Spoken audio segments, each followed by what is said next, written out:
Hello and welcome to the Complete Lakers podcast. I'm Anthony Wilson, recording from Los Angeles, California. Tonight, the Lakers uh, lost for the fourth time in the last 5 games. Tonight's defeat came at the hands of the Pistons. The Pistons coming to the house that Shaq built, the arena formerly known as Staples Center, and they beat the Lakers 128 to 106. Um, I don't know. I don't know what else to say at this point. I've talked about pretty much. I mean, I've diagnosed the Lakers every which way possible, and all their many flaws, and once again they were on display tonight. Obviously, the Lakers are, without Austin Reeves for the next month, and also there was no Rui tonight and no Gabe Vincent. But Gabe has been out, and my theory was that basically uh, that the Lakers, um, it may be sort of a blessing in disguise that Austin is out because it gives the Lakers, one less player to hide have to hide on defense, and also it there's that. I thought they would play harder because I feel like they play down in their competition when they have the whole team, the big three together. Uh, and yet tonight, it was just, and also, without Rui, I said last time, and I feel like Rui Hachimura, when this team is whole again, he's going to have to be the person who moves to the bench. And you have to start, either uh, Jared Vanderbilt or Marcus Smart in his place. Well, tonight he didn't play either, which according to my theory would actually be like good, right? Jake LaRavia started in his place. Um, I would have put Jared Vanderbilt in there. So you have because Marcus Smart is starting for Austin, so that would have been two defensive players in there to go with Luka, LeBron, and DeAndre Ayton. But in the end, it was Detroit was up by 5 at the half. They came in the third quarter, in the second half, and they just upped their intensity, and the Lakers just couldn't match them, and uh, I'm sitting there watching it, and it's like I don't know, man. I was Dallas. Dallas. The thing about it is that Dallas had Dallas had Luka for what 6.5 years. So they had, you know, that's a much longer time the Lakers have had, obviously, to build the type of team around Luka that was good enough to make the NBA Finals, as the Mavericks did 2 years ago. Uh, Obviously, the Lakers haven't even had a full year. The Luka trade just fell in their lap, and then ever since then they've just been trying to piece a team together that makes sense around Luka, and this just isn't it. You know, it's still a team that has enough firepower that they'll be able to win some games during the regular season. But as far as being able to compete for a championship, um, I don't, I don't see how that's going to happen anymore. You know, it's like Kobe was like I said last time, Lakers don't have any dogs, right? Kobe was a dog, right? And then you put guys, they had guys around Kobe who really weren't, right? Like I'm talking about more on the, since Kobe was the best, Shaq was the best player on the early, the first the three P teams, but the Kobe Gasol teams where Kobe was the best player. Um, you had Kobe, then you had some guys around him in the important positions who really weren't, like remember Phil called Vladimir Radmanovich a space cadet. You had a lot of guys who, if they weren't just full on space cadets, they were just guys who like kind of happy-go-lucky guys. Lamar Odom, Pau Gasol, Sasha Vujacic, right? Uh, and so because the best player was a dog.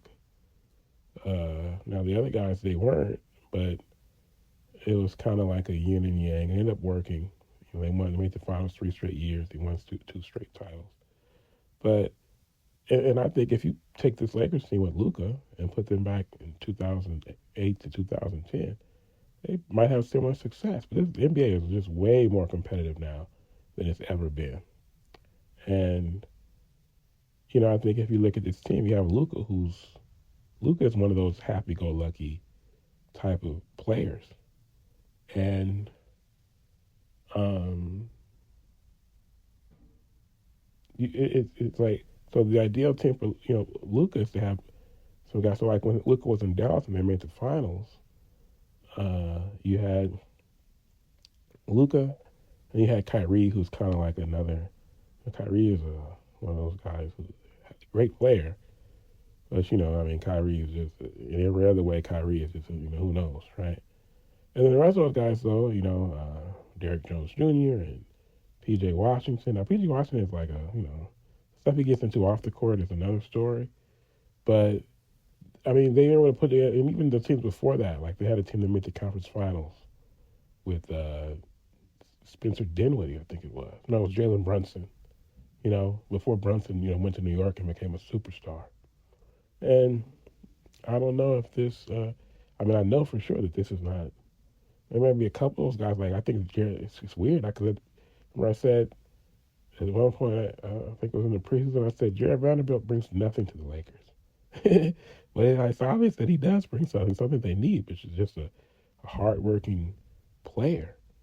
And obviously, Marcus Smart is someone who the Lakers should invest in, beyond this season. Um, but the rest of these guys, man, I don't know. You need, I mean, obviously the template is already there.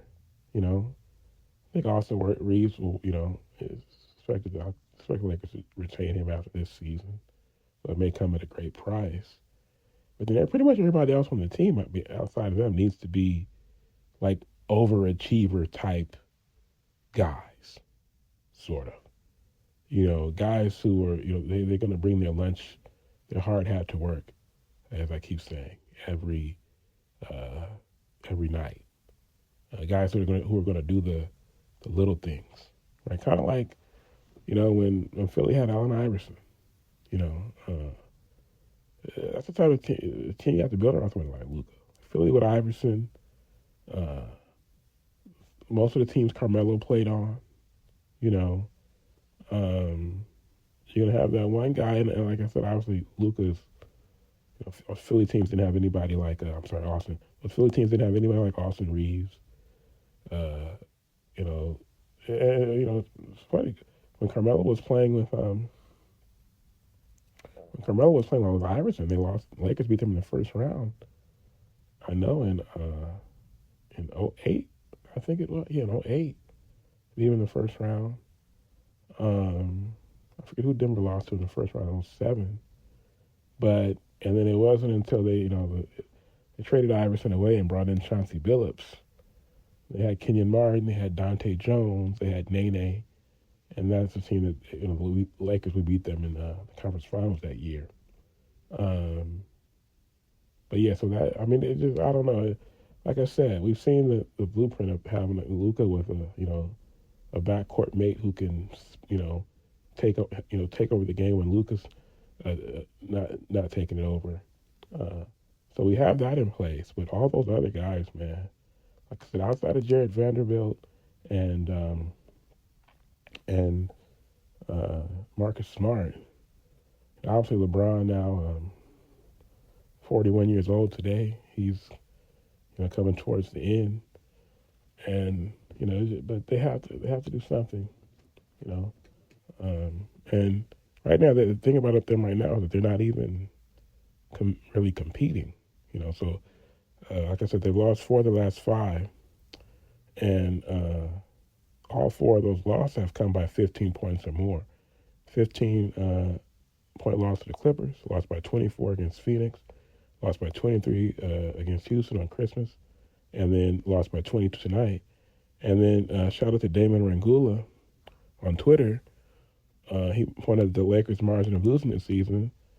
Um, he didn't say it in these words. He just listed each one. So it's lost by 10. So the Lakers have 11 losses now, 2011.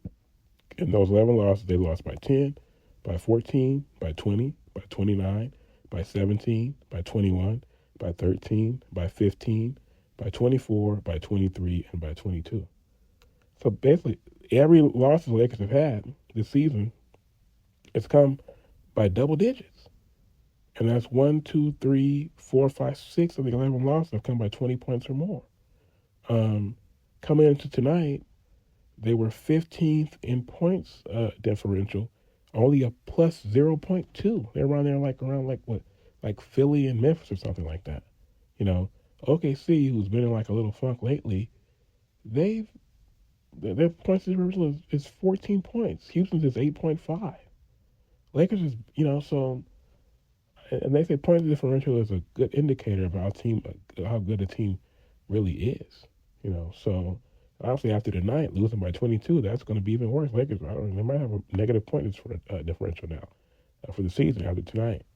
So um, I don't know what they're going to. Like I said, I think right now the Lakers are the fifth seed. I think after tonight, but and Minnesota is I think they're the fourth or fifth in Minnesota. I think they're tied with Minnesota actually now. And this, I think Lakers are 2011, Minnesota's 21-12. So I don't know, man. I think I don't get this. I get it because I watched them play, but it's like they can't even when they lose, and they don't blow it. I mean, like they blew Sacramento out, but Sacramento's just a complete dumpster fire, right? They don't blow anybody else out, really. When they win, it's a lot of close games. So yeah, this is a Lakers team that is may not even be as good as I remember when they were. What their record was, but Marty Jones was talking to Ron Weitzman. He was talking about their. I think he was talking to Weitzman. He was talking about their points. I forget who he was talking to. I think he might have been talking to Vinny Goodwill, one of those guys like that. And he was talking about their points differential, where it was, and how it, and basically it seemed like it was a little early. It was about a month ago or so. And he was on to something, I think. Like I said, this is still a team that will, as long as Luka's healthy for most of the season, and they have at least two of the big three, they should be able to, win at least as much as they lose. But yeah, it's not looking good right now, man. You know, um, and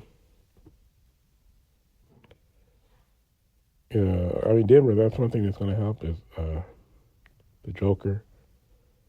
It, it was amazing watching him get hurt because you think of the Joker as being just indestructible. He never gets hurt. It looked like that was going to be really bad. It turns out it was just a hyperextended knee, and he's going to miss. He's going to be reevaluated in 4 weeks. So it's good for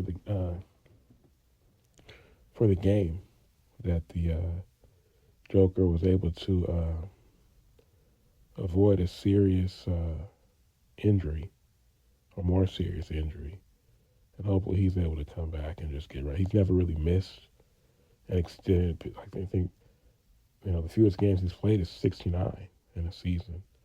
I remember the year he played 69, he was just sort of like, I was the year they won the title, I believe, Denver, and he was just sort of, got towards the end of the season, he was just taking some games off here and there. So he's never had a major injury before. It's the worst injury he's has the longest stretch he'll ever miss. And he's such a great player and such a great testament to the league. So it's good to see that he was able to avoid a serious injury. Yeah. But yeah, you got to expect Denver will take a bit of a fall there. So maybe at least the Lakers, if they can at least just keep pace with Denver, can because Minnesota's coming on strong and the Lakers are faltering. So um, it sucks. Um,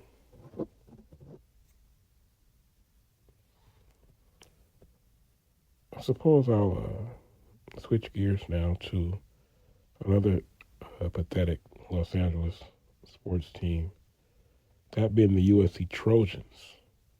Uh, so before the game, this has been hinted at for maybe a couple of weeks now. The Danton Lynn was he's been looked at to take his challenge to Penn State, his alma mater, to be their new defensive coordinator, and that was finalized before the USC played TCU tonight in the Alamo Bowl. And then tonight, USC took the field against a TCU team that was unranked and 8-4 in the Big 12. Their quarterback entered the transfer portal, so they had a backup quarterback. It was again the USC led 24-14 in the fourth quarter, and USC found a way to lose the game, 30-27 in overtime. On the final play of the game, the offensive player for TCU, I think, broke 2 tackles, and still and made it in the end zone. So I guess that was USC's tribute to their departing defensive coordinator. Now, for the record, I like Dan Lynn. I was hoping that they find a way to retain him. Obviously, that's not happening. I don't know I guess he just wanted to go back to his alma mater. I don't know. Uh, Normally, you don't see uh, even USC assistants make bilateral moves like that. Usually, if you're an assistant coach at USC, you're only taking another job to become a head coach.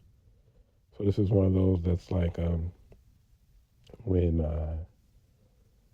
they like I said, with Notre Dame losing Brian Kelly to LSU and Oklahoma losing Lincoln Riley to USC, they'll go like, well, you don't get to leave us. What's wrong with you? And go to another program where we're cream of the crop. And I think that's, it's finally, I was not, like I said, USC has only lost head coaches to the NFL, but now they lost their coordinator to another program. So that's makes me, like I said, so this is how the Oklahoma and Notre Dame feel kind of. But yeah, definitely he had made USC defense better. I feel like since taking over, they were awful before he took over. And they got a lot better. Still not elite by any means. Still have problems tackling. But some of that stuff is just like a personnel problem because they don't. It's like the players on defense are too small now. When I was coming up, and I said this before, USC had, I know the game is different now. The players are more lean. It's more about speed in football. But when I was coming up, man, USC's guys were jacked. They were played hard. They played physical. It was SC Wild Bunch. Now it's not like that anymore. But anyway, I don't know. We'll have to see. A lot of names floated around about who might replace Danton Lynn. And I think more than anything, it's a personnel thing. Jade Mayama was 18 of 30 for 280 yards and a touchdown with 2 interceptions. King Miller was 18 for 99 for a touch. After 18 carries for 99 yards and a touchdown. Tanu Kynes had 6 catches for 163 yards, but no other receiver had more than 31 yards. Now, of course, USC was without Mekhi Lemon, Jacoby Lane, the 2 leading receivers who will be going to the NFL. Also, Kamari Ramsey and Bishop Fitzgerald, who will be doing the same. Also, Waymon Jordan, who started the season as a starting running back and was playing fantastic before King Miller took over. Due to Jordan's injury on October 11th against Michigan, he still hasn't played. He was in warm-up tonight in uniform, but didn't see the field tonight. And I don't know. It's just more of the same for USC. The thing is, Also, Eric Gentry didn't play, the graduating uh, senior linebacker. So that's, one, two, three, four, five. That's six major players at USC was without tonight. But at the same time, TCU's playing without their quarterback who went at the transfer portal. Right now, you only enter the transfer portal if you're the starting quarterback if things are not working out. Right, and so then they could. So that guy who hadn't been playing, it wasn't working with him in the first place, and the backup came in who didn't really play particularly well. Uh, and he was able to lead. Like I said, they were down 24-14 in the fourth quarter. But USC just continues to not have a killer instinct. They finished games better this year than they did in the past. But tonight, those old bad habits returned, and they were able to get that 10th win. So they finished with 9 wins, and it ends the season on a sour note. And you know, Tanu Khan's, like I said, 6 catches for 163 yards. So like I said, he's the next big thing at receiver for USC. But who's going to be the number two guy? Is it going to be Jaden Richardson? Uh, he caught a touchdown pass, but he was the other guy. He had 31 yards receiving. That was all. And I mean, the Hines looked unstoppable, right? So that's good. But I mean, Jaden Maaba, like I said, he threw 2 interceptions. Uh, so we'll have to see if they get somebody in the transfer portal, come and be the number two guy.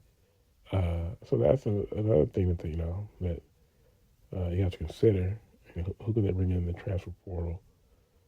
So it's not it's not the same team that USC is going to have next year. But you just look at it and you go, like I said, obviously Indiana, the number one team in the nation this year. Um, they're going to become USC will have to go to Indiana next year. Now Fernando Mendoza will be in the NFL, so we have to see if Indiana. But that guy Kurt Signetti has what he's done there. Indiana's going to try out a good football team. We know this. UC's going to have to go on the road to beat them. And then, of course, Ohio State and Oregon come to the Coliseum. So that's why I said I felt like Hassan Longstreet gave USC a higher ceiling. Um, he would have given them a higher ceiling next season because I'd look at him as just a more dynamic option at quarterback, and instead it's going to be Jaden Maaba. And Longstreet still hasn't, he has not re-signed with USC. Um, so it's like if we're only going to, say, all they're going to do is go 6-6 next year anyway. They might as well go 6-6 with the kid Longstreet, and have him get that year of experience under his belt uh, instead of going 6-6 with Maaba, and then Longstreet might not even be on the roster by the fall. He still hasn't resigned. And like I said, kids don't sit and wait these days. You know, so I don't know, man. It's just a way to end the season on a sour note. You know, um, you see now I think they won the bowl game the last 2 years. Lincoln Riley now 2-2 in bowl games at USC, and yeah, man, I don't know. It's just a sucky night, you know, in LA sports, Uh, but, well, I mean, at least the Dodgers won the World Series, right? Well, that was almost 2 months ago. But I mean, the Rams lost. The Rams lost last night. So damn, Lakers lose. Uh, USC loses. Rams lose. At least the Clippers. The Clippers now won 5 straight after they beat Sacramento down tonight. Everybody beat Sacramento down though. But they've won 5 straight. I talked about them last time. They're going to be in the play-in. Clippers will. They'll be in there. They'll probably overtake Portland. Nothing against Portland, but Cleveland's always too good to be 6-21. You know. Yeah, but we'll have to see what ends up happening for the old Trojans, man. Going forward, like I said, the number one recruiting class coming in. But man, I mean, who among us expects USC next year to be in the playoff? It'll be 5 years no playoff for Lincoln Riley at USC. You know, it's bad news, man. It'll be 3 years of a 12-team playoff, and he still won't be in the playoff. You know, so yeah, they got the number one recruiting class, and they're opening this new facility next year. But shoot, at some point, it needs to show on the field that there's some progress being made. You know, instead of just bouncing. I mean, just being mediocre. You know, but yeah. So a dour, sour night in Los Angeles sports. Uh, and so before I get out of here, just a reminder to hit that subscribe button next to the Complete Podcast Network and to follow the show on Twitter and Instagram at TC Pod Network. You can also send feedback and mailbag questions to Complete Lakers Podcast at gmail.com. I am out.